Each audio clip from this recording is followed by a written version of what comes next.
Hi,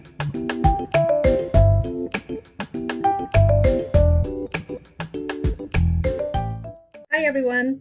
Welcome to Building Connections with Shaylee Sharma, your mindful realtor. On today's episode, I am featuring a dear friend, a Howard County resident, and a past client of mine who is known as the DMV Wine Artist. I'm so excited to welcome Brien Cole. Brien, welcome to the show. Thank you, Shayla. Appreciate it. It's good to be here. Yeah, it's good to see you.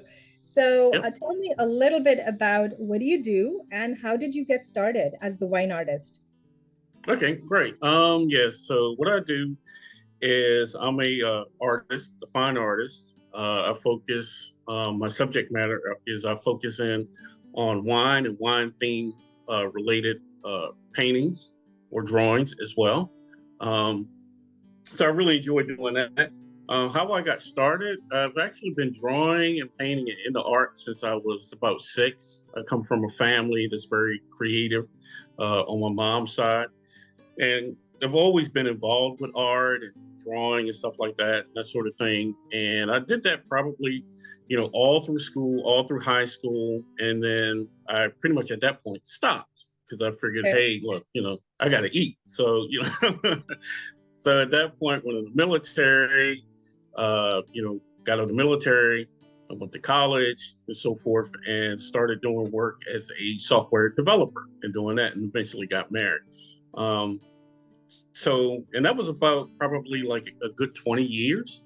Okay. And then my wife, she knew I could draw, but she never saw me do anything because I never did. I just figured, hey, I couldn't do it anymore. And but I still had a love for art. And so she wanted me to do a painting for the house. We had bought a home. She wanted me to do it. And make a long story short, eventually she went out and bought me some paint, an easel, and all these art supplies. And it sat there for about a year. I never touched it. Okay. Yeah, I never touched it. But she kept bothering me about it. So finally I said, you know what, just so she'll leave me alone, I'll go ahead and get this huge canvas and I'll pick something really complicated to kind of draw and paint, and figuring that she'll see it and she'll see how bad it is and she'll leave me alone. Yeah. And but what ended up happening was I really loved it and realized, like, man, I really miss doing this. And she saw it. And it was actually a painting of the Biltmore Estate in North Carolina. And she saw it. She was like, wow, you're like pretty good. And the painting wasn't all like great to me, but she saw the potential. And from there, that's just kind of how it took off. Wow. Yeah. So because of her, so you can blame her. Well, we thank her for inspiring you and encouraging you to continue. But before we even go further, I want to thank you for your service, in the military. So I thank you, Brien, for serving the country. Mm-hmm. I also want to actually, so you're from St. Mary's County, originally from Maryland. Correct. Grew up here, and then you stepped out, went away to the military, came back. What has inspired you to just be a wine artist? How did you find that niche, I guess, or was it an inspiration? Did you stumble upon it, or did you just like wine and while drinking you were painting? So yeah, good question. I get that a lot. Kind of stumbled into it, really, in a way. After I started, after I got back into art, I was doing, pretty much drawing anything that I liked.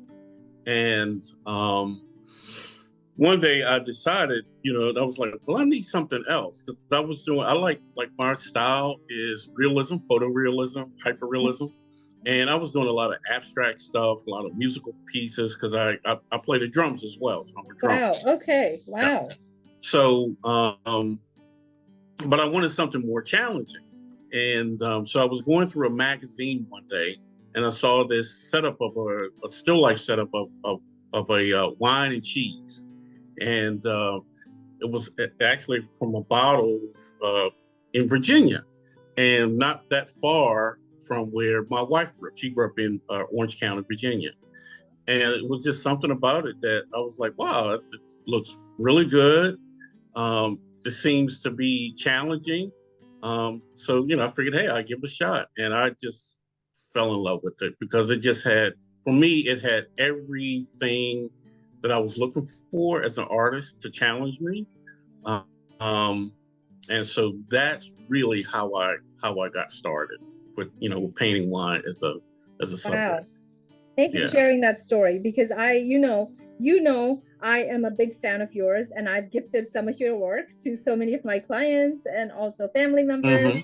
Hmm. Your work, which we see in the background, of course, on your picture here, is phenomenal. The detail is incredible. I am such a big fan. So thank you for pursuing it and thank you for Yeah. allowing us to enjoy your work as we continue. Hmm. Yeah. Thanks. Yeah. Thanks. So tell me So a little bit. I want to know what kind of medium. So you're doing oils, acrylics, sketches. Tell me about the medium a little bit, and then we'll dive deeper. yes. Yeah. So the medium that I primarily work in is oils. I love working in oils, but I also work in watercolor as well. Um, and I also work in charcoal and pencil. And that's the charcoal and pencil really kind of goes back to when I was a kid, Hmm. because that's all we could afford. So I would draw on anything, like grocery bags. So love when my mom would go grocery shopping, so I could cut up bags and then I would draw on it. So I Love would do it. that, cardboard. I mean, just anything that I could write on. I figured, hey, it had drawing potential, so it's subject to a pencil and charcoal. So so when I do stuff like that, that's really kind of taking me back to when I was a kid. Just like, okay, can I make something look like really, really real just with a pencil? You know, and Mhm. and the pencils that I use graphite pencils, but Mhm. mostly what I use is just a regular number 2 pencil, that you can buy in Staples, Yes. or anywhere. Right, Okay. right, So what I'm hearing you say is that start with the basics. It's nice to connect the dots, do something that was passionate, right? That you find your hmm, passion in childhood, and then maybe it got dropped off. And it's not, it's true of so many of us, right? We kind of grow and hmm, the responsibilities of life take over. And here we are. So connecting the dots, picking up something that you really had passion for. And nothing is a barrier because everything, anything, if you have the passion for it, you could do it right. even you just need the medium, right? You just Right. need the will to Right. do it. Yes, I You're love right. it. Right. Okay. Right. And I definitely had the will like when I was a kid because my mom, she would have like paint laying around, Hmm. acrylic paint. And I was the only, there were like 3 of us for a while. Huh? And so I was the only one drawing. So if her paint tubes were open or, missing, she knew who did it, it was me. So, I was constantly as a kid, like sneaking her paint and, stuff like that, constantly. She would always get on me, but, she would let me do it, Hmm. because she knew that's what I enjoyed doing. I So, love it. so yeah, it just kind of just a passion. Thank you. You know? Let's dive into now, of course, you're doing it as a business and stepping into Hmm. entrepreneurship, right? So, what has been the biggest challenge and what has surprised you about being an artist in in the business world, so to say? Oh, okay. The biggest challenge is balance because I still work full time, still have a Okay. full time job, Yeah. and so I do this as well. So and I have I'm married, 2 kids. We have a 7 and 9 year old who are getting ready. They're getting ready to turn 8 and 10. Um, Yeah. yeah. So trying to balance that, and when I first started, we just had our one child, Mhm. and he was a newborn. So trying trying to navigate that, and of course being married, of course you got to spend time with with your spouse. I mean, that was definitely the biggest challenge, and I honestly still not one I haven't quite mastered yet. I think it's always a constant, balancing act. Um, so I would say that that's definitely been my biggest challenge. And what was the second part of that So question? yeah, as an entrepreneur and an artist who was, stepping into entrepreneurship, making this, monetizing your art, because I know a lot of artists find that challenging or they have a big barrier, mindset barrier around it.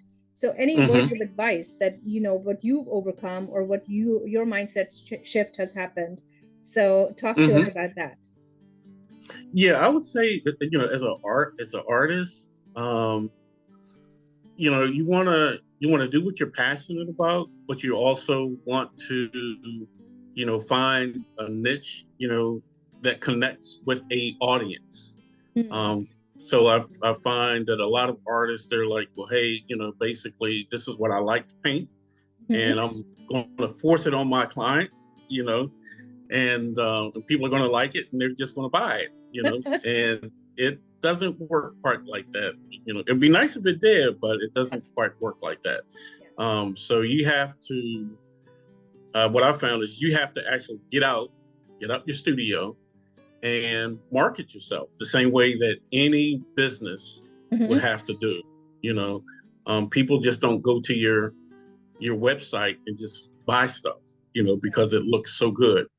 They have to, nobody's going to buy it if they don't know you exist. And I remember my wife early on telling me that, just like, Brian, people need to know that you're out there and they don't know.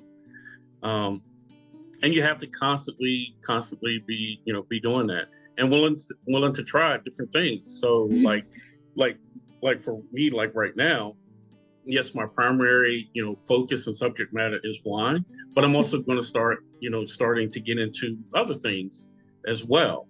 Um, so painting, like I'm doing this, working on this painting of a newspaper. It's a Okay. newspaper, has a cake on it, and it's got a cup, a coffee cup. So starting to do stuff like that maybe Yeah. can connect with people, and just to kind of see, okay, let me put it out there, see what they like, and what kind of response do I get.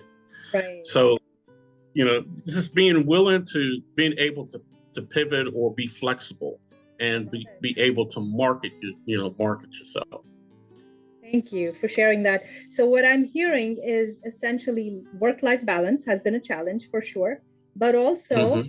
the fact that you have to balance and be mindful of what your audience is seeking, what your not audience is not the right word, but your consumers, right? Who are going Hmm. to follow you. What is it that they're seeking? What are they engaging with? So doing market research that way, putting yourself out there, marketing, and then also Hmm. kind of connecting the dots and exploring at the same time. So there's a balance there. So you can feed the need of the consumer, but at the same time still follow your passion and still continue to grow as an artist at the same time. Would that be, Absolutely, yeah? absolutely, yeah, Cool. absolutely. I'm excited to see the newspaper paintings, and I know you do work on commission, correct? So let our I viewers do. know that Brien does take commission work, and so if you have a special request for a birthday, anniversary, Mother's Day, what have you, I mean different events, please definitely reach out to Brien. We'll share the details at the end here. So the last question that I'm coming to, Brien, is that what is an inspiring artist? If somebody's listening to this, what are some words of wisdom that you would want to share with them? I would say the number one thing is don't quit, uh, and persevere.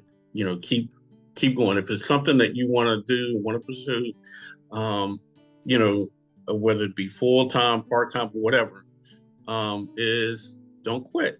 Yeah. Um, it's just like any other business. You're gonna have ups and downs and peaks. Um, and just because you're not necessarily making a sale, that's not necessarily a reflection on your work. It could be you just haven't tapped into the right audience, or the right people haven't seen what you do yet.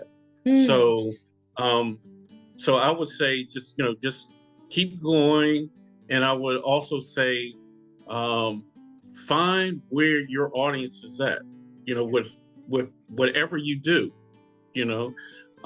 just say, okay, well, this is what they like to do. This is where these types of people like to go. So then let me go there, and expose my work to people who would actually be interested. So for example, like one of my sisters, she does like animation stuff, and Okay. she loves what I do. And I asked her, I said, well, would you buy something? And she was kind of, I said, be honest, would you ever buy any of my work? And Yeah. she said, no, not really, because it's not what I do. And I Mm. said, yeah, I appreciate that. That's a very honest answer. And I think that that's what people have to keep in mind, is that people can love your work and love what you do, but it may not connect with them because that's not what they're necessarily into. And that's no reflection on you. You just Love haven't it. hit your audience yet. Wow. That's very powerful. That's very powerful. Thank you so much. Mhm. Well, Brien, so now we're coming to the end, the last question, and I just want to give you an opportunity to share. Where can our viewers find the DMV artist? Where is your work Oh, at? How can we reach you? And share your details, please. sure. You can reach me at Brien Cole, BriencCole, .com. That's my website. And you can reach me on Instagram as well. And just for one point of clarification, people always see when they go to my site DMV, right? Yeah. So people in the area, they know what that means. But I had a guy up in New York, I believe it was. He was like, "What does DMV stand for? Does that stand for Department of Motor Vehicles?" And I was like, "That's a good point." He has no idea because he's not from the area. Yes. So yeah, DMV, is DC, Maryland, Virginia. As people in this area know. So yeah, so you can go to my, you can hit me up on social media, like say Instagram. Go to my website, and send me an email. It's yeah, and my website has all of my contact information on Excellent. We love it. Thank you so much for your time, Brien. I know you took time out to talk with me. I appreciate that, and I am so excited to be bringing this feature to our viewers. There you have it. Thank you for watching. I do hope you enjoyed this episode of Building Connections with Shaylee Osharma. If you have anybody who you know would like to be featured on the website, please reach out to me, 724-612-1923. For all your real estate needs, you can find me at www.shayleeosharma.com. Until next time.